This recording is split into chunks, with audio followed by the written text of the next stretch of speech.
Hello दोस्तों, good evening, नमस्कार। आप सभी का एक बार जो है फिर से बहुत बहुत स्वागत है आप सभी के अपने यूट्यूब चैनल परीक्षा की शिक्षा में।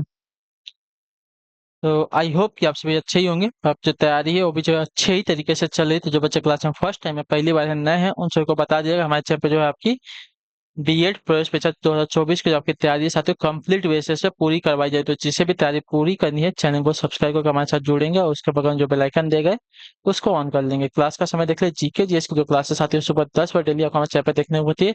रीजनिंग की जो क्लास है दोपहर को 1 बजे देखने को मिलती है। कला की जो क्लास है शाम को 4 बजे, और हिंदी की जो क्लास है आपको शाम को 7 बजे।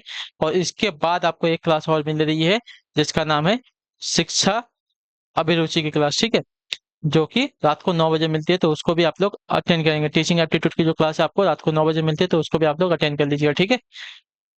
आपको अगर हमसे कुछ पूछना है, कोई बात करना है, तो हमारे इस इंस्टाग्राम पे आके पूछ सकते हैं। परीक्षा के सिस्टम का इंस्टाग्राम का पेज का जो लिंक है नीचे डिस्क्रिप्शन में मिल जाएगा। पीडीएफ और नोट्स के लिए टेलीग्राम का चैनल आप लोग इसको ज्वाइन कर लीजिए। परीक्षा की शिक्षा आपका नीचे डिस्क्रिप्शन में इसका भी लिंक मिल जाएगा। यहाँ पे क्या है, डेली बेसिस पे आपको जो क्लास का अपडेट है वो दिया जाता है, और जो आपका एग्जाम का अपडेट होगा वो भी आपको यहाँ पे बताया जाएगा। तो आप लोग यहाँ से जुड़ेंगे तो आपका कोई भी अपडेट जो है क्लास के रिगार्डिंग मिस नहीं होने वाला है, ठीक है। यहाँ पे देखिए मैंने आज सुबह ही आपको जो है पीडीएफ जो है कल तक के क्लासेस का आपको दे दिया है। तो आप लोग जाकर उसको अटेंड जो है डाउनलोड करके अपनी तैयारी को देख सकते हैं, ठीक है।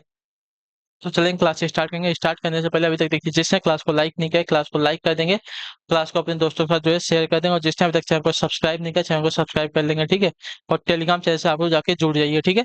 चलिए पहला क्वेश्चन देखते हैं। आपका 51 नंबर से जो आपकी क्लास स्टार्ट हुई बताने की कोशिश करेंगे। राइट आंसर क्या हो जाएगा, इनमें से सामाजिक नियंत्रण का सर्वाधिक प्रभावशाली साधन कौन बताइए। इनमें से सामाजिक नियंत्रण का सर्वाधिक प्रभावशाली साधन कौन सा है? तो देखिए इनमें से सामाजिक नियंत्रण का सर्वाधिक प्रभावशाली साधन अगर देखने जाएंगे साथियों, क्या देगा, परिवार दिया गया, सामाजिक संहिता दी गई है, संविधान और विवाह दिया गया है, तो आपका परिवार हो जाएगा। जो आपका ये विकल्प देगा आपका राइट आंसर, ठीक है। सामाजिक नियंत्रण का सर्वाधिक प्रभावशाली साधन आपका परिवार है। अगले क्वेश्चन पर पढ़ेंगे आपका 52 बताने की कोशिश करेंगे। 52 पे आपका राइट आंसर, सामाजिक संबंधों के जाल को कहा जाता है, क्या बताइए। सामाजिक संबंधों के जाल को क्या कहा जाता है? देखिए सामाजिक संबंधों के जाल को कहा जाता है आपका समाज, ठीक है। सामाजिक संबंधों के जाल को आपका समाज कहते हैं। जो आपका डी विकल्प देगा 52 पे आपका राइट आंसर होगा, ठीक। क्लियर से इसके बारे में। चलिए अगले क्वेश्चन में बढ़ेंगे। 53 को उत्तर देने की कोशिश करेंगे। आपका राइट आंसर का पद मर्यादाओं का सामाजिक महत्व विकसित करता है, क्या बताइए। पद मर्यादाओं का सामाजिक महत्व क्या विकसित करता है?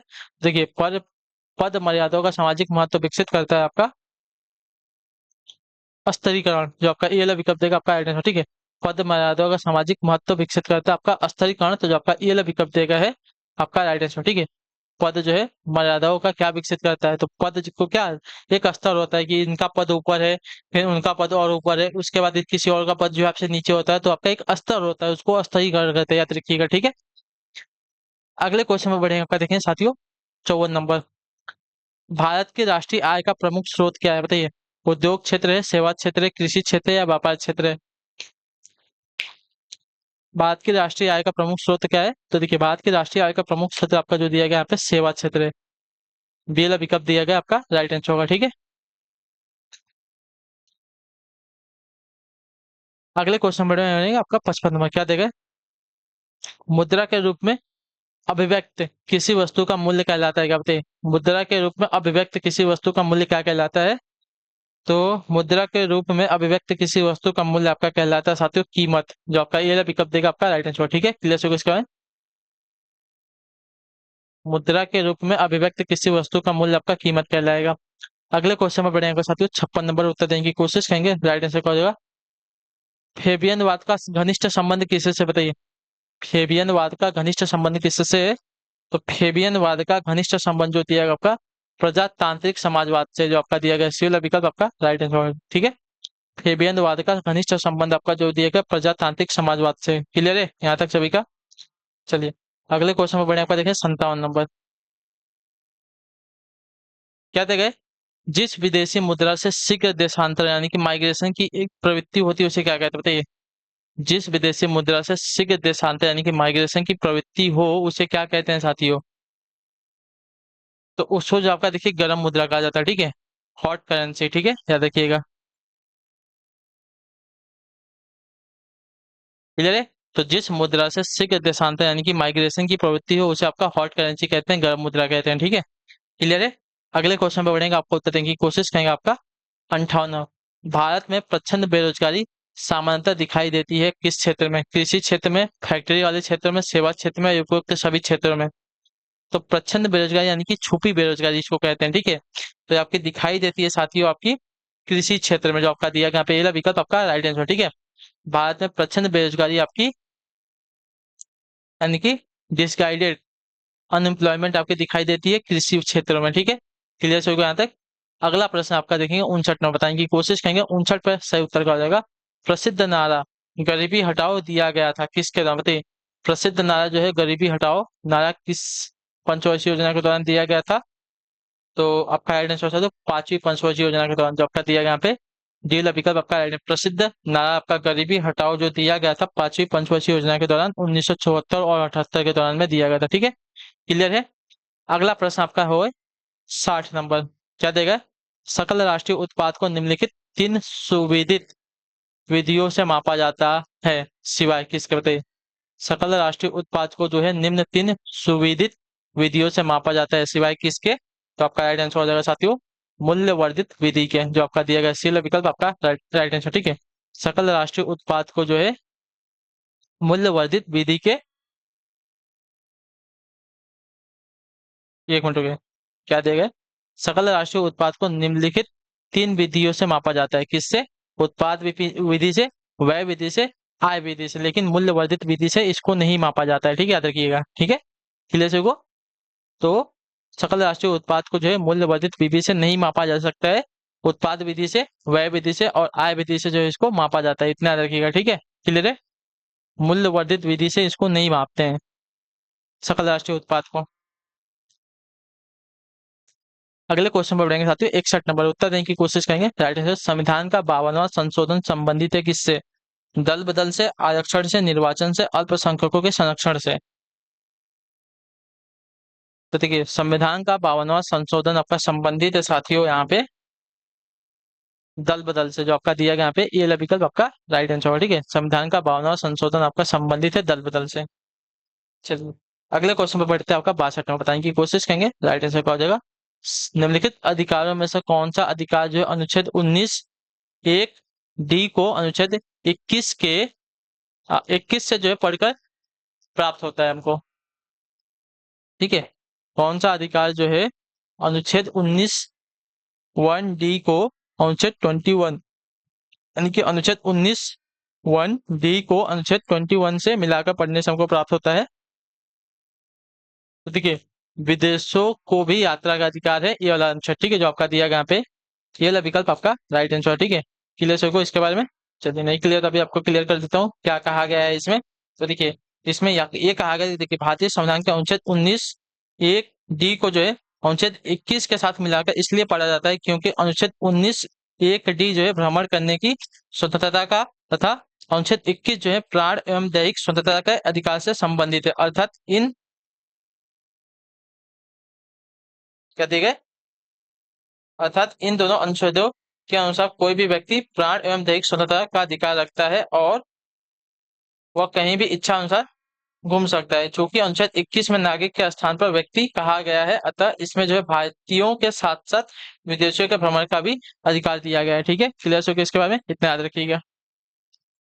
अगला आपका देखेंगे 63 नंबर, इसका तब तक आप लोग आंसर देंगे संसद या विधानसभा, ठीक है।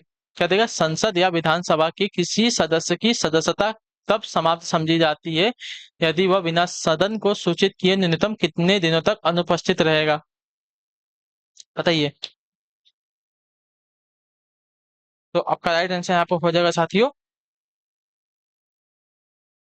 60 दिन, जो आपका ये वाला विकल्प देगा आपका राइट आंसर, ठीक है। संसद या विधानसभा के किसी सदस्य की सदस्यता तब समाप्त समझी जाती है यदि वह बिना सदन को सूचित किए न्यूनतम जो है 60 दिनों तक जो है अनुपस्थित रहेगा, ठीक है।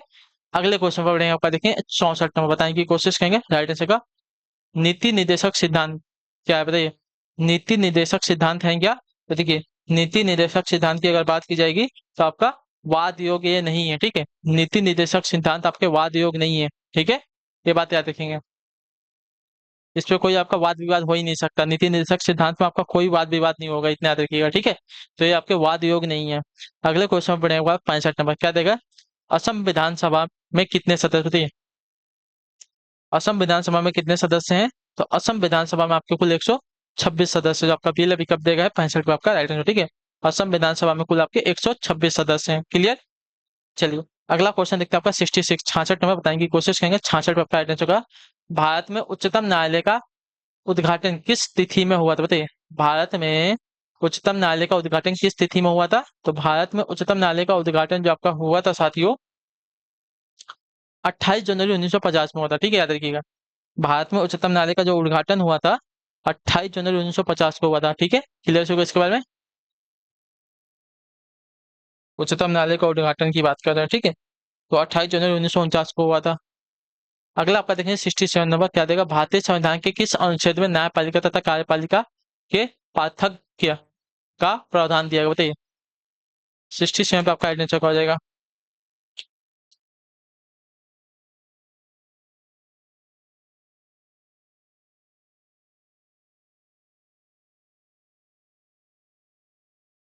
तो अनुच्छेद 50 में जो आपका सी वाला विकल्प देगा आपका सही तो होगा। ठीक है, भारतीय संविधान के अनुच्छेद 50 में न्यायपालिका तथा कार्यपालिका के पार्थक्य के विषय में कहा गया है कि राज्य लोक सेवा अ, सेवाओं में कार्यपालिका को न्यायपालिका से पृथक करने के लिए प्रयास करेगा। याद रखिएगा। ठीक है, क्लियर होगा इसके बाद। तो भारतीय संविधान के अनुच्छेद 50 में न्यायपालिका तथा कार्यपालिका के पार्थक्य के विषय में कहा गया है कि राज्य लोक सेवाओं में कार्यपालिका को न्यायपालिका से पृथक करने के लिए प्रयास करेगा। ठीक है, चलिए अगले क्वेश्चन पर बढ़ेंगे। देखिए 68 नंबर, क्या देगा? धनी व्यक्ति के लिए मांग की लोच क्या है? बताइए, धनी व्यक्ति के लिए मांग की लोच क्या है? तो देखिए, धनी व्यक्ति के लिए मांग की लोच होती है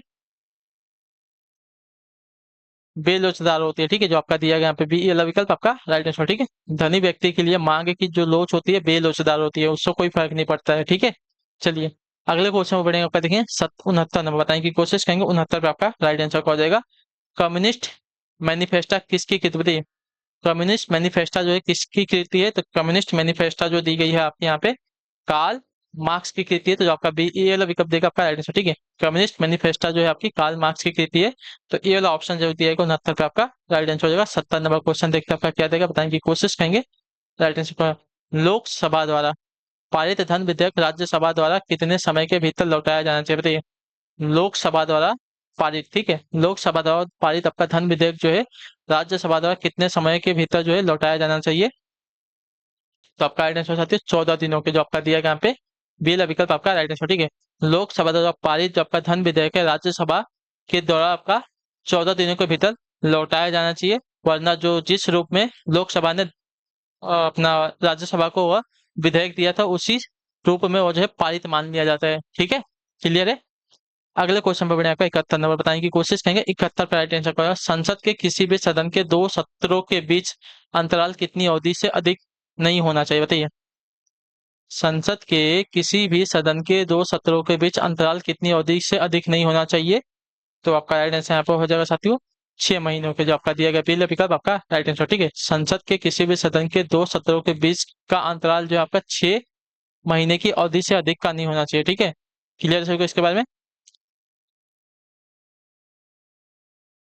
अगला प्रश्न आपका देखें 72 नंबर, क्या देगा? शक्ति पृथक्करण का सिद्धांत किसने किया था? बताइए, शक्ति पृथक्करण का सिद्धांत किसने दिया था? तो शक्ति पृथक्करण का सिद्धांत आपका दिया था साथियों यहाँ पे मांटेस्क्यू ने। ठीक है, जो आपका ए वाला विकल्प देगा आपका राइट आंसर। शक्ति पृथक्करण का सिद्धांत आपका मांटेस्क्यू ने दिया था, तो ए वाला ऑप्शन आपका यहाँ पे राइट आंसर होगा। अगले क्वेश्चन में पढ़ेंगे आपका 73 नंबर, बताने की कोशिश करेंगे। 73 पे आपका राइट आंसर क्या हो जाएगा? भारत का प्रधानमंत्री तब तक अपने पद पर रहता है जब तक उसे क्या प्राप्त हो?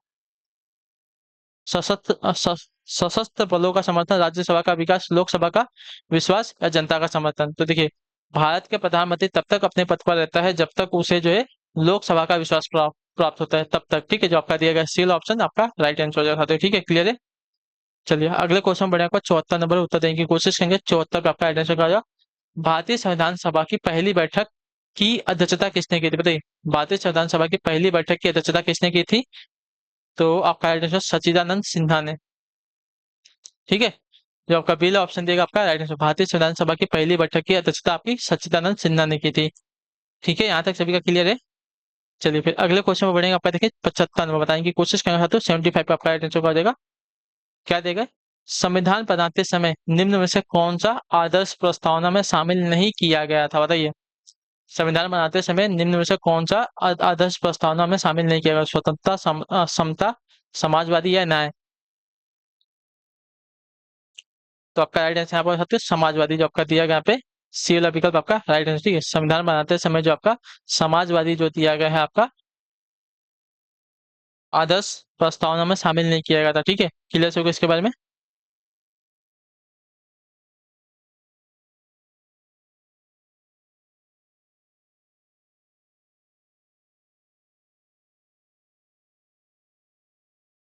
क्लियर है ना यहाँ पे?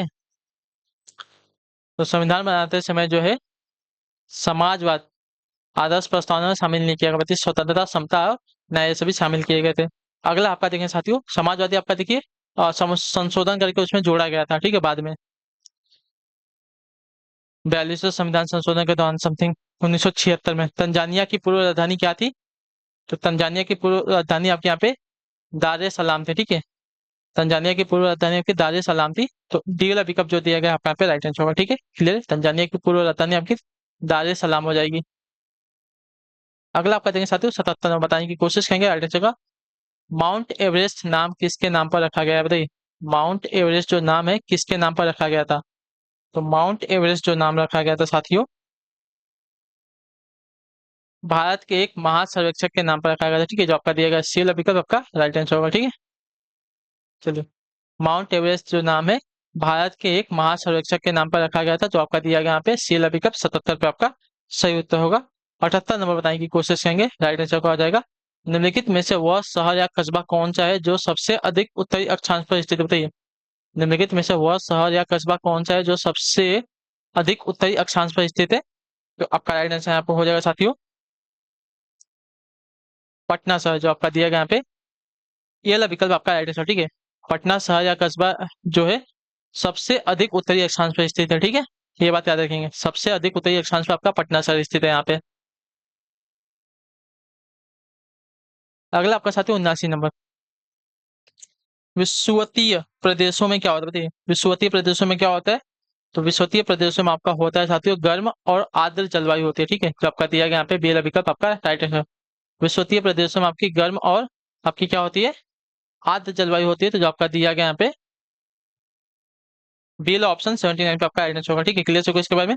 अगले क्वेश्चन पर बढ़ेंगे, आपका 80 नंबर बताने की कोशिश करेंगे। 80 पे आपका राइट आंसर का विश्व की ताजे पानी की सबसे बड़ी झील लेक सुपीरियर कहाँ पर स्थित है? बताइए,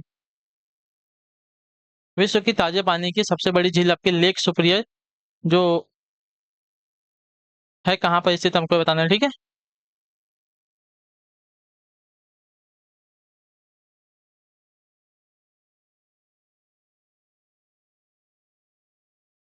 तो संयुक्त राज्य अमेरिका में। ठीक है, जो आपका दिया गया यहाँ पे ये वाला विकल्प आपका राइट आंसर।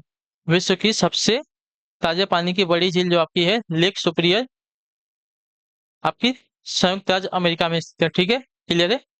अगला प्रश्न आपका साथियों 81 में बताने की कोशिश करेंगे राइट आंसर। वर्ष का सबसे लंबा दिन कौन सा? बताइए, वर्ष का सबसे लंबा दिन कौन सा है? तो वर्ष का सबसे लंबा दिन आपके यहाँ पे 21 जून का है। ठीक है, जो कि अभी देखिए जल्दी आने वाला है, जून का महीना चालू है, तो 21 जून को जो है वर्ष का सबसे लंबा दिन होता है, बात याद रखिएगा। ठीक है, क्लियर यहाँ तक? अगले क्वेश्चन पर बढ़े आपका 82 नंबर, क्या देगा? पश्चिमी घाटों और पूर्वी घाटों का मिलन स्थल कौन सा? बताइए, पश्चिमी घाटों और पूर्वी घाटों का मिलन स्थल कौन सा है? तो देखिए, पश्चिमी घाटों और पूर्वी घाटों का मिलन स्थल आपका जो दिया गया यहाँ पे अन्नामलाई की पहाड़ियां हैं। ठीक है, सॉरी, थोड़ा सा क्वेश्चन चेंज कर लीजिए, मुझे थोड़ा सा डाउट था, नीलगिरी की पहाड़ियां। ठीक है, तो जो आपका डी वाला विकल्प देगा आपका यहाँ पे राइट आंसर होगा। ठीक, क्लियर होगा इसके बारे में? तो पश्चिमी घाट और पूर्वी घाटों का मिलन स्थल आपका नीलगिरी की पहाड़ियां, मैंने इसके बारे में आपको पढ़ाया भी है। ठीक है, क्लियर है? अगले क्वेश्चन में बढ़े आपका 83 नंबर बताने की कोशिश करेंगे, आपका राइट आंसर होगा गिरनार परियोजना कहाँ पर स्थित है? बताइए, गिरनार परियोजना कहाँ स्थित है? तो गिरनार परियोजना आपका स्थित है साथियों महाराष्ट्र में, जो आपका दिया गया यहाँ पे पीला विकल्प आपका राइट आंसर होगा। ठीक है, गिरनार परियोजना आपका महाराष्ट्र राज्य में स्थित है, तो पीला विकल्प आपका यहाँ पे राइट आंसर होगा। अगले क्वेश्चन में बढ़े आपका 84 नंबर बताने की कोशिश करेंगे, 84 पे आपका सही उत्तर आ जाएगा। सूची 1 को सूची 2 से सम्मिलित कीजिए और कोड का प्रयोग करके सही उत्तर का चयन करना। ठीक है, हिमाचल, हिमालय की चोटियां, हिमालय की चोटियां कहाँ पे स्थित? बताइए, हिमालय की चोटियां दी गई है और राज्य दिया गया है, तो नंगा पर्वत किस राज्य में स्थित है? तो देखिए, नंगा पर्वत आपका स्थित है साथियों जम्मू एंड कश्मीर में, ठीक है। नंगा पर्वत आपका जम्मू एंड कश्मीर में, नंदा देवी आपके उत्तराखंड में, और कंचनजंगा आपकी सिक्किम में, ठीक है। क्लियर है? क्लियर है ना? हिमालय की चोटी जो दी गई है नंगा पर्वत आपकी जम्मू एंड कश्मीर में स्थित है, क्लियर है। नंदा देवी जो आपकी है उत्तराखंड में, और कंचनजंगा आपका सिक्किम में है। क्लियर है वाला? ठीक है। तो आपका हो जाएगा 1-3-2 मिलान। अगला क्वेश्चन आपका 85 नंबर। निम्नोक्त दर्रों में से कौन सा जो है सतलज घाटी में पड़ता है, बताइए। निम्नोक्त दर्रों में से कौन सा आपका सतलज घाटी में पड़ता है? तो आपका सतलज घाटी में पड़ने वाला दर्रा आपका यहाँ पे जो हो गया शिवकिला दर्रा, जो आपका दिया गया यहाँ पे सी विकल्प 85 आपका आइडिया, ठीक है। शिवकिला दर्रा जो आपका सतलज घाटी में पड़ता है, इतना बात याद रखेंगे। अगले क्वेश्चन बढ़ेगा 86 नंबर। नेपोलियन बोनापार्ट निवासी था कहाँ का, बताइए। नेपोलियन बोनापार्ट कहाँ का निवासी था? तो नेपोलियन बोनापार्ट का निवासी था साथियों फ्रांस का, जो आपका डी वाला विकल्प देगा आपका राइट आंसर, ठीक है। नेपोलियन बोनापार्ट आपका फ्रांस का निवासी था। क्लियर है यहाँ तक सभी का? चलिए अगले क्वेश्चन में बढ़ेगा आपका 87 नंबर, उत्तर देने की कोशिश करेंगे राइट आंसर का। पंचशील का सिद्धांत निम्नलिखित में से कौन नहीं है, बताइए। पंचशील का सिद्धांत निम्नलिखित में से कौन नहीं है?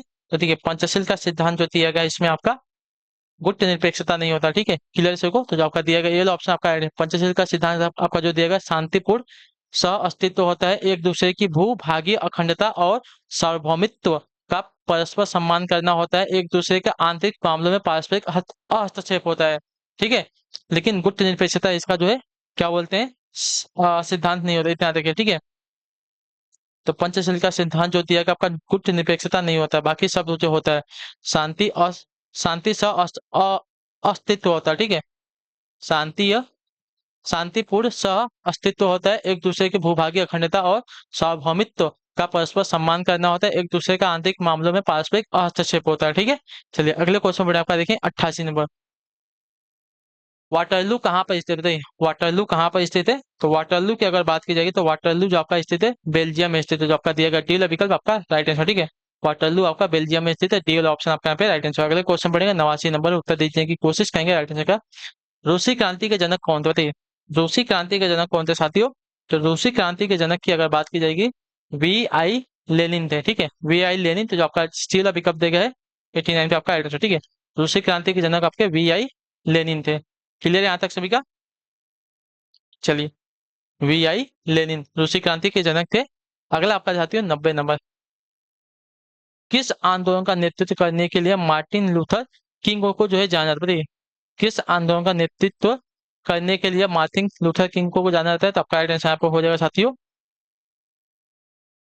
रंग भेद के विरोध, जो आपका दिया गया यहाँ पे बी विकल्प आपका राइट आंसर होगा, ठीक है। क्लियर से कुछ करें। रंग भेद के विरोध का नेतृत्व करने के लिए मार्टिन लूथर किंग को जाना जाता है, जो आपका दिया गया यहाँ पे बी विकल्प 90 पे आपका राइट आंसर होगा, ठीक है। क्लियर से इसके बारे में। तो रंग भेद के विरोध के आंदोलन का नेतृत्व करने के लिए मार्टिन लूथर किंग को जाना जाता है, ठीक है। क्लियर है यहाँ तक? चलिए अगले क्वेश्चन में बढ़े आपका 91 नंबर, बताने की कोशिश कीजिएगा राइट आंसर। महान दार्शनिक प्लेटो किस देश के निवासी थे, बताइए। महान दार्शनिक प्लेटो जो है किस देश के निवासी थे? तो आपका राइट आंसर ग्रीस के, जो आपका दिया गया बेल विकल्प आपका राइट आंसर होगा। अगले क्वेश्चन बढ़े आपका देखें 92 नंबर।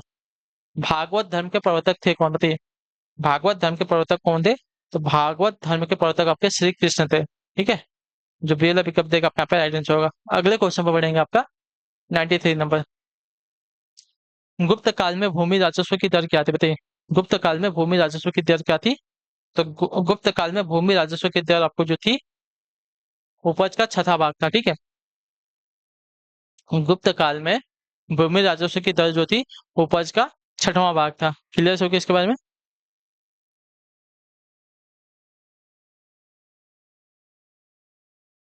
ठीक है, गुप्त काल में भूमि राजस्व की दर आपकी उपज का छठा भाग था। अगला क्वेश्चन बढ़े आपका देखें 94 नंबर। कालिदास द्वारा रचित क्या देखे मालवी काग्निमित्र नाटक का नायक कौन था, बताइए। कालिदास द्वारा रचित आपकी मालविक मालविकाग्नि मित्र का नाटक का नायक कौन था ना? तो आपका राइट आंसर यहाँ पर साथियों अग्निमित्र, जो आपका दिया गया यहाँ पे सी वाला विकल्प आपका राइट आंसर होगा, ठीक है। कालिदास द्वारा रचित आपकी मालविकाग्निमित्र नाटक का नायक आपका अग्निमित्र था, ठीक है। जो आपका दिया गया यहाँ पे सी वाला विकल्प आपका राइट आंसर हो जाएगा, याद रखिएगा। क्लियर है? अगले क्वेश्चन बढ़ेंगे आपका देखें 95 में आपका क्या पूछेगा साथियों। नर्मदा नदी पर सम्राट हर्ष ने नर्मदा नदी पर सम्राट हर्ष के दक्षिणवर्ती अग्रगमन को रोका था किसने, बताइए। पुलकेशिन वन ने, पुलकेशिन द्वितीय ने, विक्रमादित्य प्रथम ने, विक्रमादित्य द्वितीय ने। तो नर्मदा नदी पर सम्राट हर्ष के दक्षिणवर्ती अग्रगमन को रोका था आपका पुलकेशिन द्वितीय ने, ठीक है। जो आपका दिया गया यहाँ पे बी विकल्प आपका राइट आंसर हो जाएगा। अगले क्वेश्चन पर पढ़ेंगे आपका 96 नंबर, बताएंगे कोशिश करेंगे राइट आंसर। निम्नलिखित में से किसने जो है बंगाल के विभाजन के विरोध में हुए आंदोलनों का नेतृत्व किया, बताइए। निम्नलिखित में से किसने जो है बंगाल के विभाजन के विरोध में हुए आंदोलन को रोका था, नेतृत्व किया था ना। तो आपका राइट आंसर यहाँ पे हो जाएगा साथियों सुरेंद्र नाथ बनर्जी ने, ठीक है। जो आपका दिया गया यहाँ पे ये वाला पिकअप आपका राइट आंसर, ठीक है। बंगाल के विभाजन के विरोध में हुए आंदोलन का नेतृत्व आपका सुरेंद्र नाथ बनर्जी ने। जब कॉर्नवालिस बंगाल का विभाजन कर रहा था तो उसको रोकने के लिए आंदोलन किया गया था, जिसका नेतृत्व आपका किसने किया था, तो सुरेंद्र नाथ बनर्जी ने किया था, ठीक है। 1905 ईस्वी में। 97 नंबर है, मुजफ्फरपुर में किंग्स फोर्ड की हत्या का प्रयास कब किया गया, मुजफ्फरपुर में किंग्स फोर्ड की हत्या का प्रयास कब किया गया था, तो आपका राइट आंसर यहाँ पर हो जाएगा साथियों वर्ष 1908 में किया गया था। जो आपका दिया गया यहाँ पे ये वाला विकल्प आपका राइट है, मुजफ्फरपुर में किंग्स फोर्ड की हत्या का प्रयास आपका वर्ष 1908 में किया गया था, ठीक है। याद रखेंगे किसके द्वारा किया गया था, भगत सिंह के द्वारा किया गया था, ये बात भी याद रखेंगे आप लोग, ठीक है। चलिए अगले क्वेश्चन में बढ़े आपका देखें 98 में, बताएं की कोशिश करेंगे राइट आंसर। ब्रिटिश व्यवस्था में रैयतवाड़ी भू राजस्व संग्रह प्रचलित था। उत्तरी भारत में, पूर्वी भारत में, पश्चिमी भारत में, दक्षिणी भारत में, बताइए।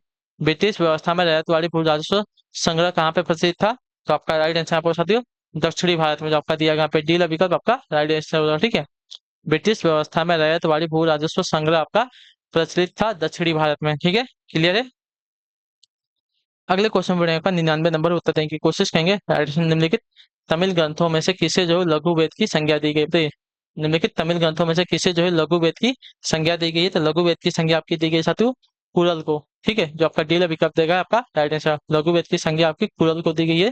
तो डी ऑप्शन जो दिएगा आपका राइट आंसर। अगले क्वेश्चन बढ़े आपका 100 नंबर, टीपू सुल्तान ने अपनी राजधानी बनाई थी किसको, बताइए। टीपू सुल्तान ने अपनी राजधानी किसको बनाई थी, तो टीपू सुल्तान ने अपनी राजधानी अपनी श्रीरंगपट्टनम को बनाई थी, ठीक है। श्रीरंगपट्टनम आपका यहाँ पे राइट आंसर, टीपू सुल्तान ने अपनी राजधानी श्रीरंगपट्टनम को बनाई थी। तो ये वाला ऑप्शन जो दिएगा आपका यहाँ पे राइट आंसर होगा, ठीक है। क्लियर होगा यहाँ तक। चलिए तो इसी के साथ जो आपकी क्लास है आज की यहीं पे कंप्लीट होता है। आई होप कि जो आपको क्लास है अच्छी लगी, चाहिए क्लास को लाइक कर देगा, चैनल पहले तो चैनल को सब्सक्राइब, और हमें जो है कमेंट अपने क्लास के बारे में जो भी देगा, आपको जो क्लास साथियों कैसी लगी। उम्मीद करता हूँ कि आपको जो क्लास है अच्छी लगी होगी। तो जो भी आपका राय होगा, डिसीजन होगा, आप लोग हमें कमेंट में बता देंगे। बाकी हम आपसे मिलते हैं आपकी अगली क्लास में। अच्छी लगेगी क्लास को तो क्लास को लाइक कर देगा, चैनल पर पहले तो चैनल को सब्सक्राइब कर लीजिएगा, इंपॉर्टेंट है। और जो भी डाउट होगा नीचे कमेंट करके आप लोग पूछ लीजिएगा, ठीक है। तो हम आपसे मिलते हैं आपकी अगली क्लास में, तब तक के लिए टाटा बाय बाय, जय हिंद जय भारत। आपसे क्लास से जुड़ने के लिए बहुत बहुत ही धन्यवाद साथियों।